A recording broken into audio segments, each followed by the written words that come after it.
ನಮಸ್ಕಾರ. ನಾವಿವತ್ತು hidden files ಹೆಂಗ್ ಕ್ರಿಯೇಟ್ ಮಾಡೋದು ಮತ್ತು ಅದನ್ನ ಹೆಂಗ್ ನೋಡೋದು ತಿಳ್ಕೊಳ್ಳೋದು. ಹಿಂದಿನ ತರಗತಿಲಿ ಫೈಲ್ಸ್ ಹೆಂಗ್ ಕ್ರಿಯೇಟ್ ಮಾಡೋದು, ಡೈರೆಕ್ಟರಿ ಹೆಂಗ್ ಕ್ರಿಯೇಟ್ ಮಾಡೋದು, ರಿಮೂವ್ ಮಾಡೋದು ಎಲ್ಲ ತಿಳ್ಕೊಂಡಿದ್ದೀವಿ. ಅದೇ ರೀತಿ ಇದರಲ್ಲಿ ಹಿಡನ್ ಫೈಲ್ಸ್ ಅಂಡ್ ಡೈರೆಕ್ಟರೀಸ್ ಹೆಂಗ್ ಮಾಡೋದು ಎಲ್ಲ ಸೇಮ್ ಇರುತ್ತೆ. ಕ್ರಿಯೇಟ್ ಮಾಡೋದು, ಡಿಲೀಟ್ ಮಾಡೋದು ಎಲ್ಲ ಸೇಮ್ ಇರುತ್ತೆ. ಕೇವಲ ಹೆಂಗೆ ಕ್ರಿಯೇಟ್ ಮಾಡೋ ಯಾವ ರೀತಿ ಹೆಂಗಿರುತ್ತೆ ಮತ್ತೆ ವ್ಯೂ ಮಾಡೋದು ಹೆಂಗೆ ಅನ್ನೋದ್ರ ಬಗ್ಗೆ ಗಮನ ಕೊಡೋಣ.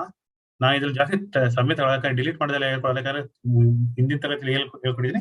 ಇದರಲ್ಲೂ ಹಂಗೆ ಹೇಳ್ಕೊಡೋದು. ಎಲ್ ಎಸ್ ಅಂತ ಟೈಪ್ ಮಾಡಿದಾಗ ಏನಾಗುತ್ತೆ ಅಂದ್ರೆ ನಿಮ್ಗೆ ಇದು ಕೇವಲ ಈಗ ಫೈಲ್ 1 ಫೈಲ್ 2 ಅಂತ ಇದೆಯಲ್ಲ, ಅದು ಇಡನ್ ಅಲ್ಲ, ಅದು ಅನ್ಇಡನ್ ಕಾಣಿಸುವಂತಹದ್ದು.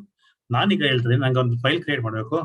ಟಚ್ ಓಕೆ ಡಾಟ್ ಅಂತ ಕೊಟ್ಟು ಫೈಲ್ 3 ಅಂತ ಕೊಡ್ತೀನಿ. ನಾನು ಯಾವುದೇ ಫೈಲ್ಗಿಂತ ಮುಂಚೆ ಡಾಟ್ ಅಂತ, ಯಾವುದೇ ಡೈರೆಕ್ಟರಿಗಿಂತ ಮುಂಚೆ ಅಥವಾ ಫೈಲ್ ಮುಂಚೆ ಡಾಟ್ ಅಂತ ಕೊಟ್ರೆ ಏನಾಗುತ್ತೆ, ಅದು ಹಿಡನ್ ಆಗುತ್ತೆ. ಸೊ ಎಲ್ ಎಸ್ ಅಂತ ಕೊಟ್ಟಿರ್ತೀರ ನೋಡಿ, ಕ್ಲಿಯರ್ ಮಾಡಿ ತೋರಿಸ್ತೀನಿ. ಎಲ್ ಎಸ್ ಅಂತ ಕೊಟ್ಟಿರ್ತೀನಿ. ಈಗ ನಿಮ್ಮ ಮುಂದೆನೆ ನಾನು ಫೈಲ್ 3 ಅಂತ ಕ್ರಿಯೇಟ್ ಮಾಡಿದ್ರೆ ಫೈಲ್ 3 ವ್ಯೂ ಆಯ್ತಲ್ಲ, ಯಾಕಂದ್ರೆ ಅದು ಹಿಡನ್ ಆಗಿದೆ. ಸೊ ಅದು ಹೆಂಗ್ ನೋಡೋದು ಅಂದ್ರೆ ಎಲ್ ಎಸ್ ಸ್ಪೇಸ್ -a ಅಂತ ಕೊಟ್ರೆ ನಿಮ್ಗೆ ಕಾಣಿಸುತ್ತೆ ನೋಡಿ. ಇಲ್ಲಿ ಫೈಲ್ 3 ಯಾವ್ದು ಸ್ಟಾರ್ಟಿಂಗ್ ವಿತ್ ಡಾಟ್ ಇದೆ ಅದೆಲ್ಲ ಹಿಡನ್ ಫೈಲ್ಸ್. ನೀವು ಏನೇ ಹಿಡನ್ ಫೈಲ್ಸ್ ನೋಡ್ಬೇಕಂದ್ರೆ ಕೇವಲ ಈ ಕಮಾಂಡ್ ಕೊಟ್ರೆ ನಿಮ್ಗೆ ಹಿಡನ್ ಫೈಲ್ಸ್ ತೋರಿಸುತ್ತೆ. ನೀವು ಕ್ರಿಯೇಟ್ ಮಾಡೋಕ್ಕಾದ್ರೆ ಕೂಡ ಅಷ್ಟೇ, ನಿಮ್ಗೆ ಕ್ರಿಯೇಟ್ ಮಾಡೋಕ್ಕಾದ್ರೂ ಕೂಡ ಒಂದು ಡಾಟ್ ಸ್ಪೇಸ್ ಡಾಟ್ ಅಂತ ನೀವು ಏನೇ ಅದ್ರ ಮುಂದೆ ಏನೇ ಫೈಲ್ ಹಾಕ್ತೋ ಅದನ್ನ ಹಿಡನ್ ಆಗಿ ತೋರಿಸುತ್ತೆ. ಇದು ಕೇವಲ ಫೈಲ್ಗಲ್ಲ, ಡೈರೆಕ್ಟರಿ ಕೂಡ ಅದೇ ಆಗುತ್ತೆ. MKDIR ಡಾಟ್ DIR 1 ಅಂತ ಕೊಡ್ತಾ ಇದೀನಿ. ಎಂಟಾದ್ರೆ ನಾನು ಒಂದು ಡೈರೆಕ್ಟರಿ ಕ್ರಿಯೇಟ್ ಮಾಡ್ತೀನಿ, ಆದ್ರೆ ಅದನ್ನ ಹೈಡ್ ಮಾಡ್ತಾ ಇದೀನಿ. ಟೆಸ್ಟ್ ಮಾಡುವ ನೋಡಿ, ಈಗ ಬಂದಿಲ್ಲ ನಮ್ಗೆ.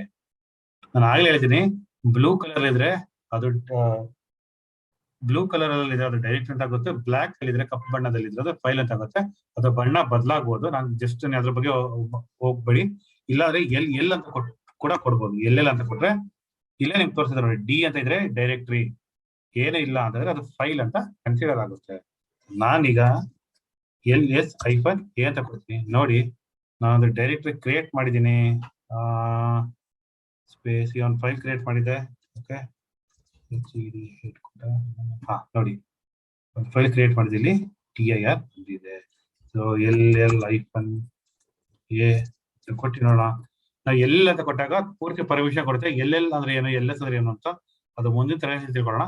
ಸದ್ಯಕ್ಕೆ ಇದ್ರ ಬಗ್ಗೆ ಇಷ್ಟು ಗಮನ ಕೊಡಿ. ಎಲ್ಲೆಲ್ಲ ಅಂತ ಕೊಟ್ಟಾಗ ನೋಡಿ, ನಾನು ಡೈರೆಕ್ಟ್ರಿ, ನಾನು ಮುಂದೆ ಹೇಳ್ದಂಗೆ ಡೈರೆಕ್ಟ್ರಿ ಇದ್ರೆ ಡಿ ಅಂತ ತೋರಿಸುತ್ತೆ. ಡೈರೆಕ್ಟ್ರಿ ಇಲ್ಲ, ಅದು ಫೈಲ್ ಆಗಿದ್ರೆ ಬರೀ ಇದು ಹಿಂಗೆ ತೋರಿಸುತ್ತೆ ನೋಡಿ. ನಾನು ಡೈರೆಕ್ಟ್ರಿ ಹಿಡನ್ ಫೈಲ್ ಇಲ್ಲಿ ತೋರಿಸೋದು, ಹಿಡನ್ ಫೈಲ್ ಆಗಿದೆಯಲ್ಲ ಅದು ಹೀಗೆ ತೋರಿಸ್ತಾ ಇದೆ.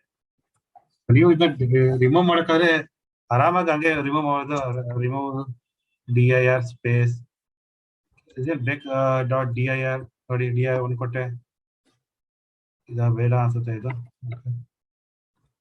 ನೋಡಿ ಡಿಲೀಟ್ ಆಯ್ತು. LS-A ಅಂತ ಕೊಟ್ಟು ನೋಡುವ ನೋಡಿ, ಡಿಲೀಟ್ ಆಗಿದೆ, ಅದಿಲ್ಲ ಅಷ್ಟೇ. ಸೊ ಇವತ್ತು ನಾವು ಎಲ್ಲ ಹೆಂಗೆ ಹೈಡ್ ಮಾಡೋದು, ಹೆಂಗೆ ವ್ಯೂ ಮಾಡೋದು ಅಂತ ತಿಳ್ಕೊಂಡಿದ್ದೀವಿ. ಅದು ಬಿಟ್ಟೆ ನೀವು ಡಿಲೀಟ್ ಮಾಡೋದು ಎಲ್ಲ ಮುಂಚೆ ಹೆಂಗ್ ಮಾಡ್ತೀರ ಅದೇ ರೀತಿ ಒಂದ್ಸರಿ ಕನ್ನಡ ಸಭಾ ಇವತ್ತು ಏನೋ ಕಲ್ತಿದೀವಿ ಅಂತ.